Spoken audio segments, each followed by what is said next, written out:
اور ان کے ساتھ ساتھ ہمیں جناب ڈاکٹر فاروق ستار صاحب جو کہ پارلیمانی رہنما ہیں ایم کیو ایم کے، وہ بھی جوائن کریں گے۔ سب سے پہلے میں ندیم افضل چند صاحب آپ کے پاس آتی ہوں، یہ بتلائیے گا کہ ابھی یہ جو التوا کی خبریں آ رہی ہیں، بلدیاتی انتخابات کی طرف آگے بڑھ رہے ہیں، عام انتخابات سے کنارہ کشی ہے، اس کی وجہ کیا ہے؟ یہ خبریں کیوں آ رہی ہیں؟ نہیں، بالکل خبروں میں کوئی صداقت نہیں ہے کہ عام انتخابات کا التوا۔ عام انتخابات پیپلز پارٹی ہو یا کوئی بھی ہو، آئین میں ایک درج شدہ مدت ہے، اور آئین میں جو مدت دی ہوئی ہے اس سے کوئی بھاگ نہیں سکتا۔ جو بھاگنے کی کوشش کرے گا یا ایسی خواہش رکھے گا، میرے خیال میں وہ پھر آئین کے ساتھ یا اس ملک کے ساتھ مخلص نہیں ہوگا، اور نہیں ہوگا۔ لیکن اس وقت جو حالات ہیں ہمارے ملک میں، جو چھوٹے موٹے مسائل ہیں، مہنگائی ہے، لا اینڈ آرڈر ہے، یہ جو چیزیں ہیں، ان میں عوام کی جو حق رائے دہی ہے وہ بہت ضروری ہے، اور وہ اس لحاظ سے ضروری ہے کہ اگر آپ اپنے M P M N Es کو ان چھوٹے معاملات سے نکالنا چاہتے ہیں، وہ آپ چاہتے ہیں کہ وہ آپ کے کمیٹی سسٹم مضبوط ہو، پارلیمانی نظام حکومت مضبوط ہو، اور اسمبلی میں وہ کام کریں، اور پھر ان کو اب اس گلی نالی کی سیاست سے نکالنا پڑے گا، اور کبھی سولن، کبھی گلی، کبھی ناری، کبھی تھانہ، کبھی پٹواری، ان سارے ایشو سے نکالنا پڑے گا۔ میں دیتا ہوں، اس لحاظ سے میں سمجھتا ہوں یہ سارے ایشوز جو ہیں یہ بلدیات کے پاس جانے چاہیے، اور بلدیاتی الیکشن ضرور ہونے چاہیے، یہ میری رائے ہے۔ بلدیاتی الیکشن میں ایک اور چیز ہے، ایک نرسری تیار ہوتی ہے پولیٹیکل لوگوں کی۔ مگر یہ 5 سال کے بعد چند صاحب کیسے کہ دیکھیں، ایک رائے ہے، میری بات سنیں، اس وقت ہم بیٹھے، میرا تعلق کیونکہ پنجاب سے ہے، صحیح، خواجہ صاحب کا بھی پنجاب سے ہے، شفقت صاحب کا بھی پنجاب سے ہے۔ پنجاب میں 65% آبادی کے اوپر حکمراں مطلب ایک طبقہ ہے، اور لا اینڈ آرڈر کی صورتحال بھی کہتے ہیں کہ پنجاب میں دوسرے صوبوں سے بہتر ہے۔ اللہ کرے سارے ملک میں بہتر ہو، اور پنجاب میں بھی بہتر ہو۔ اس میں میری اپنا پوائنٹ آف ویو میرے خیال میں بہتر نہیں ہے، میری خواہش ہے۔ تو میں سمجھتا ہوں کہ سارے ملک میں بلدیاتی الیکشن ہونے چاہیے، اور بلدیاتی الیکشن پہلے ہونے چاہیے تھے،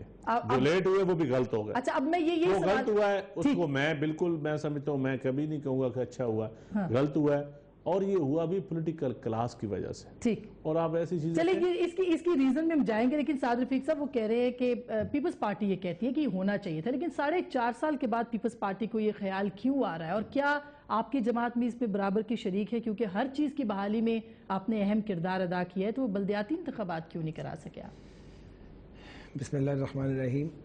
ایک تو شاید چاند صاحب یہ بتانا بھول گئے، یا یہ بات ہم نے کی نہیں ہے، کہ ایک تو جو بلدیاتی انتخابات جو ہیں وہ پہلے 2 برس ہیں، وہ تو اس جو 18ویں ترمیم تھی اس کی وجہ سے رکاوٹ رہی، کیونکہ پرویز مشرف جو امینڈمنٹ کر گیا تھا، یا سو کالڈ امینڈمنٹ کر گیا تھا، اس کے لیے ہمارا ساری پولیٹیکل فورسز کا ایگریمنٹ اور 2/3 میجورٹی ضروری تھی۔ اس لیے 2010 تک تو بلدیاتی انتخابات کرانا کسی بھی صوبائی حکومت کے پاس کا روک نہیں تھا، کیونکہ وہ آئین اور قانون سے متصادم ہو جاتا تھا۔ اس میں ڈیلے ضرور ہوا ہے، اور اس ڈیلے میں ہم سارے شریک ہیں، اپنی اپنی جگہ اپنے اپنے وجوہات ہیں، لیکن دیکھیے ہم یہ سمجھتے ہیں کہ اب اس کا تک نہیں بنتا کہ ملک میں عام انتخابات کا ڈول ڈالا جا چکا ہے، اور جو 2008 کا فیصلہ تھا جس کے نتیجے میں لوگوں نے ہمیں ووٹ دیے تھے، معذرت کے ساتھ وہ فیصلہ جو ہے ہمارا نقطہ نظر یہ ہے کہ وہ ہوا میں تحلیل ہو چکا ہے۔ جو کچھ کیا گیا ہے ان 4.5 برسوں میں، جس نے بھی کیا لوگوں کے سامنے ہے، تو اب ضرورت اس عمل کی، اور خود پاکستان پیپلز پارٹی کی قیادت نے بارہا میڈیا میں بھی یہ بات کہی ہے، اور ہم سے بات کرتے ہوئے یہ بات کہتے ہیں، کوئی چھپاتے نہیں ہیں کہ ہم ارلی الیکشن بھی چند ماہ پہلے کروا سکتے ہیں۔ اس پر بات ہوتی رہی ہے، آپ نے بھی یہ خبریں پڑھی ہیں۔ تو یہ یکا یک جو سوجھی ہے کہ نہیں جی بلدیاتی انتخابات کرا دیں، یہ یکا یک نہیں ہے، اور یہاں نئے صوبوں کی بھی یہ یکا یک نہیں ہے۔ اور اسی طرح جو چھوٹے صوبوں کے قیام کی بات ہے، اس پر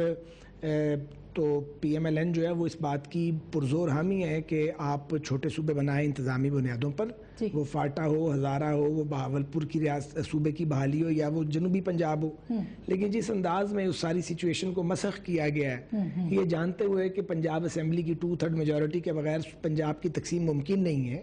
بجائے اس کے کہ ہمیں پراپر طریقے سے آن بورڈ لیا جاتا، جیسے 18ویں ترمیم میں آپ نے لیا، جیسے آپ نے قومی مالیاتی ایوارڈ میں لیا، جیسے چیف الیکشن کمشنر کا تقرر جو تھا اس پہ ہم آن بورڈ ہوئے، اور ابھی جیسے نگران سیٹ اپ کے اندر لیں گے، اس پر آپ کو ہونا ہوگا، تو یہ بھی ہو سکتا تھا۔ لیکن مجھے بات جو کہنی ہے، آج ہماری میٹنگ تھی پارٹی کی، صبح وہاں بھی یہ بات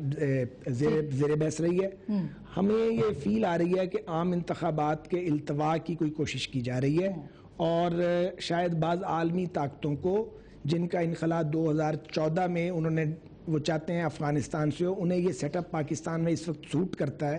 اور آئین میں یہ تروین موجود ہے کہ اگر یہ زور لگانا چاہیں یا دھکا شاہی کرنا چاہیں تو اپنی ووٹنگ اسٹرینتھ کی بنیاد پہ یہ کوئی ایسی صورت بنا سکتے ہیں ایک سال کے لیے اس کو آگے لے جائیں. اور یہ جو ٹارگٹ کلنگ ہے فرقہ وارانہ ایک دم بڑھ گئی ہے. میں یہ نہیں کہتا حکومت کروا رہی ہے، لیکن میری فیل یہ ہے اور میرے ساتھیوں کی کہ یہ پاکستان میں جو ڈسٹربنس اور ڈس آرڈر کریٹ کیا جا رہا ہے، اس کا مقصد یہ ہے کہ موجودہ سیٹ اپ رہ جائے اور جو عالمی طاقتیں ہیں ان کو موقع ملے نکلنے کا اپنی مرضی کی ٹرمز کے مطابق افغانستان سے. اب میں آئی ایم سوری آپ کو انٹرپٹ کر رہی ہوں، اور شفقت صاحب کو بھی ہم نے پروگرام میں ان کے ساتھ بھی بات کرنی ہے. ایک چھوٹی سی بریک لے رہے ہیں، بریک کے بعد ہم واپس آئیں گے، اس پہ بات کریں گے کیا واقعی التوا کی کوشش کی جا رہی ہے اور تحالات بنائے جا رہے ہیں. تیسری قوت یا تیسری عالمی قوت بھی اس کے اندر شریک ہے یا خود پاکستان کی حکومت یا پاکستان کی جو سیاسی پارٹیاں ہیں اتحادی، ان کا موڈ نہیں ہے الیکشن کا. ایک چھوٹی سی بریک، ملتے ہیں بریک کے بعد، ہمارے ساتھ رہے گا.